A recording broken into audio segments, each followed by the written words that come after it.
Hello mga kapopo. Ayan, for today's video ay hindi na nakatiis ang inyong lola. Tayo ay magwi-withdraw na. Kasi nga mga kapopo, syempre, kaya nga tayo nagpopopo is para meron tayong ma-withdraw. Okay? Kung tutusin, gusto ko pa sana itong palakihin. Pero, yun na nga, sabi ko nga kanina, hindi na tayo makapaghintay. Kaya ayun, i-withdraw na natin to. At syempre, gusto kong i-share sa inyo ang video tutorial na to kung paano nga ba mag-withdraw dito sa ating Popo apps. Ayan, nagawan ko na to ng video tutorial sa ating YouTube channel. Pero, syempre, gusto ko lang kayo i-update sa ating Popo apps, sa ating mga nagagawa dito sa ating Popo. Syempre, para ma-encourage din kayo at syempre hindi rin nakakahiya na sige lang ko tutorial pero wala naman pala tayo naka-cash out, 'di ba? Ayan, maliit lang 'to mga kapopo pero sobrang laking tulong na 'to sa atin. Pangbigas-bigas na rin 'yan mga kapopo, 'di ba? Pero bago natin continue ang ating tutorial sa ating pag-withdraw, is please pakiclick ng subscribe and click na din po ng ating notification bell para po mas ganahan po tayo mag-upload at para ganahan din po tayo mag-update sa mga pasikot-sikot sa ating Popo apps. Nag-isip pa. Ayun, para ganahan naman tayo mag-update lalo na pag nakita natin na marami tayong natutulungan, maraming nanonood ng ating tutorial at maraming nagko-comment sa ating comment section, is mas gaganahan po tayo at makakatulong po tayo sa mga newly host na nangangapa pa po sa ating Popo apps. Ayan, nakapag-subscribe ka na ba? Ayan, continue na natin. Okay, dito tayo. Check natin tong ating points mga kapopo. Okay, pag nakita nyo na mabot na to ng 100,000 points pataas, is pwede na po tayong mag-cash out or mag-withdraw. Kasi po, kada 100,000 points, 100,000 points is equivalent po ng $10. Dito po kasi sa ating Popo apps is maka $10 ka lang is pwede ka na mag-withdraw. Hindi kagaya sa iba na, ayun, na kailangan $100, ganun. Dito sa ating Popo apps is pwede na kahit $10 lang. At least magagamit na natin yung pera natin, 'di ba? Kahit sabihin mo maliit lang 'yon. Pero at least yun nga, may magagamit na tayo. Okay? Click natin 'tong points mga kapopo para malaman natin kung magkano na bang palitan ng dollars sa araw na to or sa ngayong buwan or ngayong weeks. Ayan, click natin ng points.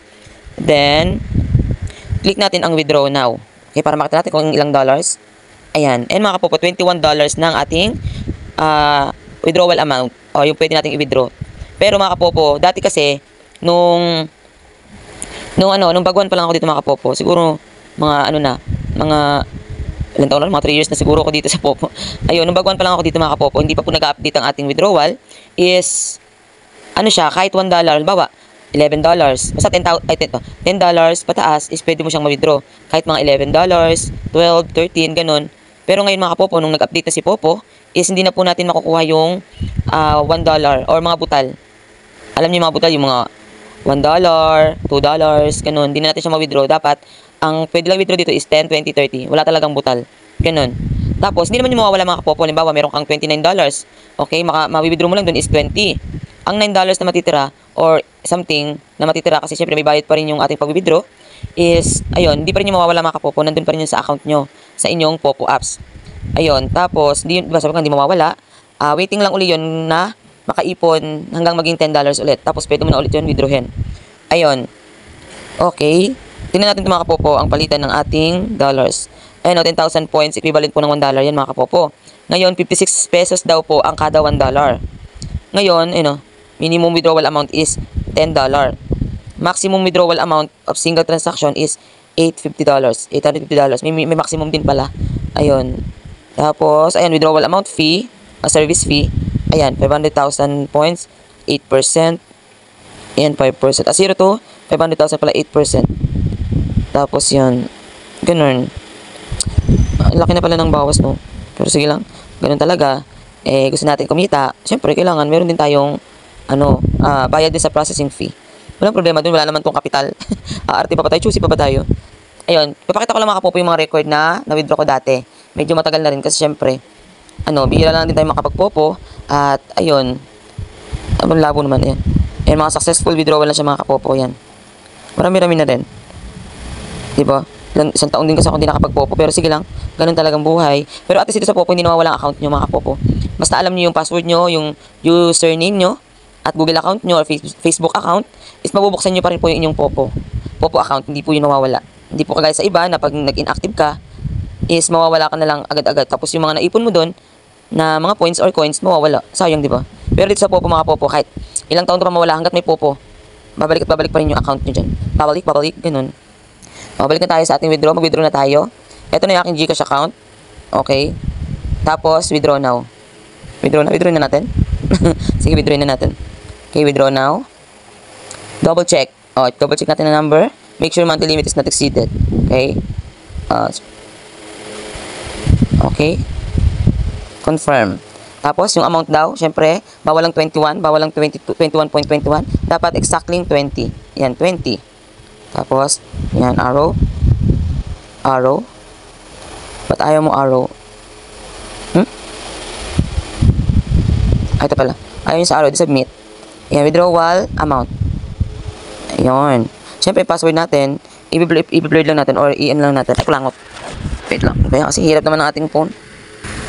Ayan, success na mga kapopo.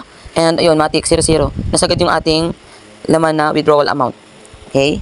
Then, check natin yung ating record. And sa taas. Ayun, paying. 19.51 ang ating na-withdraw. Nabawasan pa pala yung ating $20. Pero okay lang. Check natin. Paying pa siya mga kapopo ha. Okay, di ba meron tayong 1,092. Sana all. Tapos GCash. And then yan name natin. Okay. Ayun. Wait na lang tayo sa resibo dito. Tapos yung message ni GCash. Hintayin lang natin. Saglit lang yan Check natin yung time 00:02. Alas 12 na pala, umaga na pala.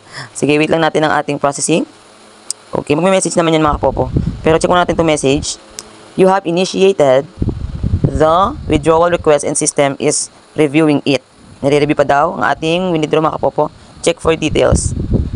Ayan, paying pa, paying. Paying. Okay. Wait lang mga kapopo, wait lang natin. Okay. Magre-reply naman yan si ating popo. Okay. Yung time nyo yung time natin, bantayan natin. Ayan 1 minute na lumipas. 1 minute na. Lipat. Hintayin lang natin ang message ng ating magantay lang tayo ha. Kasi nangangalay na din ako eh. Okay. Wala pa din mga kapopo. Pero gusto ko na i-check yung ating GCash account mga kapopo. 12:05. Check natin ang ating GCash account.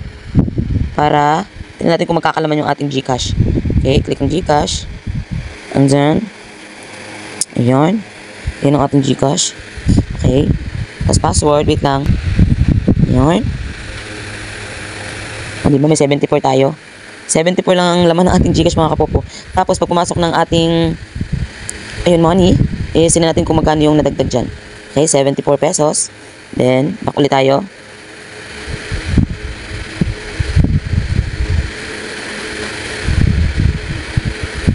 Wala pa din. Log out. Okay, wait lang. Ayan na mga kapopo. Meron ng message si Popo sa atin. Ayan check natin po ito na yung ating withdraw. Time check din mga kapopo is 0008. Okay, kanina 0002. Ngayon 0008 na. Click natin tong message. Then, ayan, successful withdrawal mga kapopo. Ang bilis, di ba? Ang bilis, di ba? Ang bilis. Open natin. Ayan na. Only 5 minutes lang. Grabe. Ayan 5 minutes lang. Andiyan na agad yung ating withdraw. Okay, check natin. Ito mga kapopo. May resibo na. Ayan. Okay. Okay, may resibo na ang ating withdraw. Okay. Ngayon, punta na tayo sa ating GCash account. Ngayon, punta tayo sa ating GCash. And then, back na tayo. Back. Kanina, magkano yung laman ng ating GCash is 74 pesos. And click ulit natin yung ating password. Okay. Tada! Dadalawa ka pa po yun.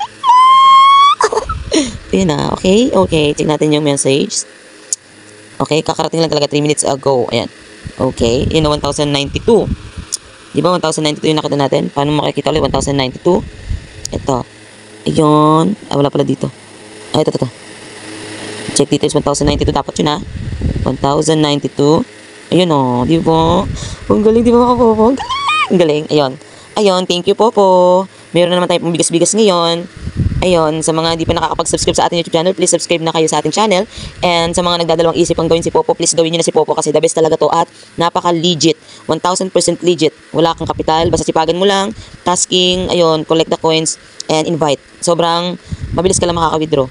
Ayun, follow the rules and regulation pasok ka dito sa ating Popo apps. Ayun, hanggang dito na lang ang ating video tutorial for today's video. Please don't forget to click subscribe and click na rin po ang notification bell para po mas updated po kayo sa lahat ng video tutorial na i-upload natin. And sana po yung nag-enjoy kayo sa panonood at sana na-excited kayong maka-withdraw. And ayun, thank you for watching again. See you on the next video tutorial. Bye-bye!